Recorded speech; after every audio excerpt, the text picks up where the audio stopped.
is speaking. Expect their banks to do the right thing. Australian consumers need their banks to do the right thing. And it's deeply disappointing that the banks have not passed on in full the latest rate cut. Indeed, they ignored the advice of the Independent Reserve Bank of Australia and thumbed their noses at Australian consumers. The last 3 rate cuts have totalled 75 basis points. The banks have passed on 57 basis points of that. If you're an Australian family with a $400,000 mortgage, this is the equivalent to a savings of a bit more than $1,500 a year in lower interest payments. But we need the banks to do more.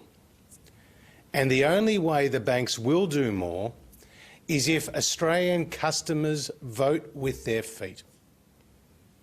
I encourage every Australian bank customer to approach their bank and seek their best possible deal.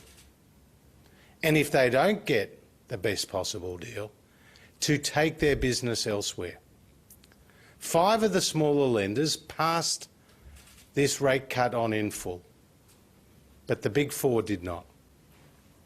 So now it's up to Australian customers to seek from their banks the best possible deal, and we're encouraging them to do so and indeed enabling them to do so with the passage of the consumer data right, which will make that ability to go and seek the best possible deal that much more easier. The other issue I wanted to comment on was the belated recognition by Bill Shorten that he is to blame for Labor's election loss. Well, Anthony Albanese can't get off that easy, because Labor may have changed their leader, but they haven't changed their policies. Labor may be trying to change their language, but they haven't changed their tune. Labor is still the party of $387 billion of higher taxes. Higher taxes on your housing, higher taxes on your superannuation, higher taxes on your income, higher taxes on retirees, higher taxes on family businesses. They were the taxes that the Labor Party took to the last election that are still the Labor Party's policy. These are the policies that Jim Chalmers said he was proud and he was pleased of. These were policies that were targeting the so-called top end of town, which Jim Chalmers and Chris Bowen, Bill Shorten and many others talk daily about. The fact is the Labor Party will always be the party of higher taxes to chase higher spending. And could you imagine what would be happening to the Australian economy right now with the challenges we face with drought and international trade tensions if Labor was trying to implement their $387 billion of higher taxes? It would lead to less jobs and to a weaker economy. Are there any questions? There was a report today that the banks have held on to an extra $14 billion a year because they've been refusing to pass on full cuts since 2011. What should those banks do with that money? Should they pass that back on to customers now? Do you want to see that those full cuts sort of retroactively applied, or how can we get some of that money flowing back into the economy? Well, banks should never be increasing their profits at the expense of their customers. And by not passing on these rate cuts in full, that is effectively what is happening. Because the RBA has said that the cost of funds for the banks has come down, and come down substantially. And the RBA governor was calling as recently as days ago for those rate cuts to be passed on in full. And the banks have ignored him and ignored their customers. And so those rates that the banks are offering should have come down in full, reflecting that RBA cut, the most recent of which was a 25 basis point cut. Do you think, though, that the Parliament needs to pass some laws or make some changes to legislation to give you the power to whack the banks to make you force them into doing this?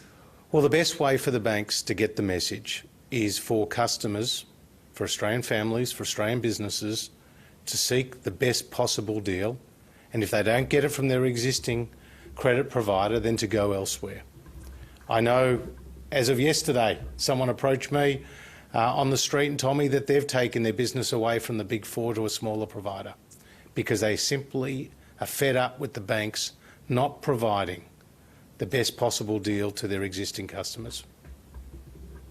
Labor's proposing a higher bank levy for the Big Four. Would you consider that? Well, Labor's answer is always more levies, more taxes. That's their default position for every challenge. Well, ultimately, we're focusing on getting the customer the best possible deal, and the customer can do that by looking in the marketplace, but also by benefiting from the consumer data right that we have passed into law and will be implementing with the assistance of the ACCC. But Labor's instinctive position is higher taxes, higher levies. That's not always the answer.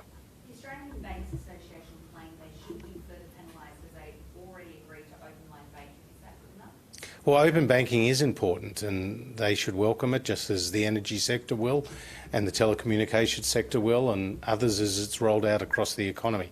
That is about capitalising on the new technologies that are available to empower consumers, and that's what the Morrison government is doing. The Australian Energy Council has raised concerns about the effectiveness of the big stick. What's your response to those concerns? Well, only the companies that are in breach of the law will have something to fear from the big stick, because the big stick is all about penalising misconduct, whether it's in the retail market, the wholesale market, the contract market.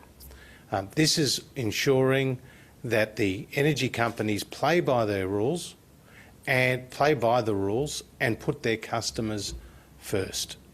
Again, if you look at the United States, if you look at the United Kingdom, they have various pieces of legislation which have divestment powers as part of that. But the big stick legislation has a graduated set of penalties, of which divestment is the last resort. There are fines and other penalties, contract orders that can be given, and it's all about tackling the misconduct in the sector. And just on climate change protests, why can't people protest without threats of their settlement payments disappearing?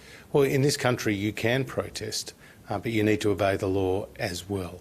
And often too often these protests see people in breach of the law. And therefore, while people can protest, they should always obey the law. We've seen another economist this time from KPMG come out today and say New Start needs to be raised. They said $100 a week. This is the latest the long line of economists and people, given the way the economy is tracking, isn't it time to finally say, all right, let's raise New Start? Well, as I've said numerous times, New Start is different to other welfare payments. People who are on New Start also are on tend to be on other payments, like a parenting payment, for example. And 2/3 of people who come on to New Start leave within 12 months as they move into work. Our focus is on improving the job opportunities for those people who are on New Start, because that's the best thing that you can do to help them.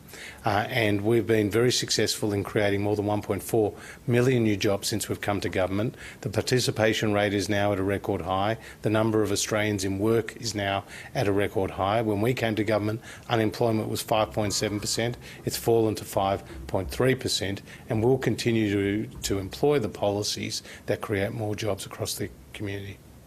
That was Treasurer Josh